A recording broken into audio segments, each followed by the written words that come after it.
Welcome to my channel. నేను ఈరోజు చూపించబోయే రెసిపీ మామిడికాయ ఆవకాయ ఎలా వేయాలని రెసిపీని చూపించబోతున్నాను. 3 మామిడికాయలు ఇట్లా పీసెస్ మరిగా కట్ చేసుకున్నానండి.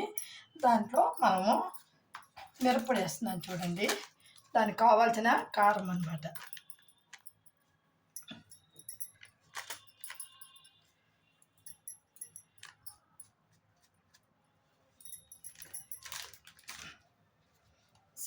సాల్ట్ కాదండి, మనము పెద్ద ఉప్పుని కొంచెం ఎండలో పెట్టి మిక్సీలో కొట్టి వేసుకుంటే ఆవకాయ ఊరకాయకి బాగుంటుందండి. ఈ 3.5 స్పూను ఉప్పు వేసుకోవాలండి. మెంతులు ముందు వేయించుకోవాలన్నమాట. వేయించుకొని దాంతో కూడా ఆవాలు యాడ్ చేసుకొని 2 మిక్సీలో కొట్టుకోవాలన్నమాట. మెంతులు మాత్రమే వేయించుకోవాలన్నమాట. ఆవాలు కూడా యాడ్ చేసి మనము ఇలా మిక్సీలో కొట్టి పెట్టుకొని ఇలా 1.5 స్పూన్ వేస్తే చాలు, ఎక్కువ పడలేదండి. సూపర్ టేస్ట్గా ఉంటుంది. కొంచెం ఆయిల్ పోయాలండి, పచ్చి నూనె అంటే మంచి నూనె అయినా వాడచ్చు, లేకపోతే శనగ నూనె అయినా ఇలా వాడచ్చు అనమాట. ఇప్పుడు చూడండి, ఇలా పైకి కిందకి ఎగ్గులుకోవాలన్నమాట. ఇప్పుడు మనము దీనికి తెరమాత ఎలా వేయాలని రెసిపీని నేను చూపిస్తాను చూడండి.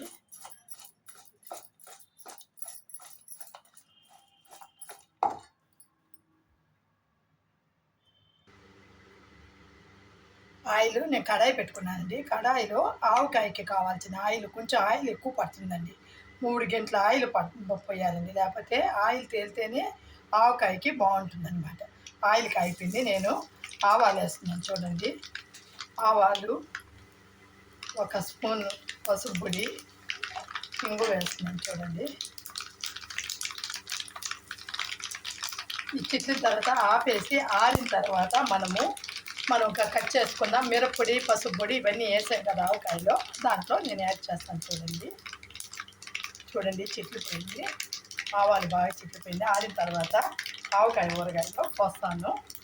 సూపర్ టేస్ట్గా ఉంటుందండి ఇలా చేసుకున్నాను.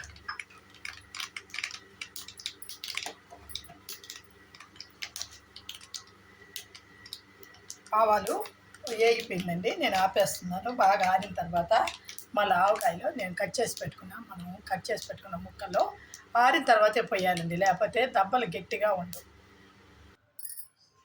మనం కాసి ఆరబెట్టిన ఆయిల్ పోస్తుందని చూడండి. ఆవాలు, పసుపు పొడి, ఇంగు వేసింది.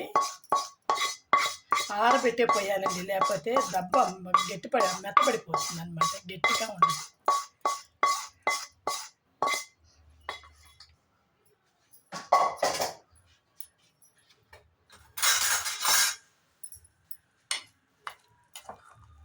చూడండి, నేను చెప్పినట్టుగా మీరు చేసుకొని తిని మీకు నచ్చినట్లయితే నాకు సబ్స్క్రైబ్ చేయండి, లైక్ చేయండి, షేర్ చేయండి. చాలా టేస్టీగా ఉంటుందండి ఇలా చేసుకున్నారంటే. అన్నీ రెడీగా ఉంటే 5 మినిట్స్ అండి, ఎక్కువ సేపు కూడా పట్టదండి ఇది.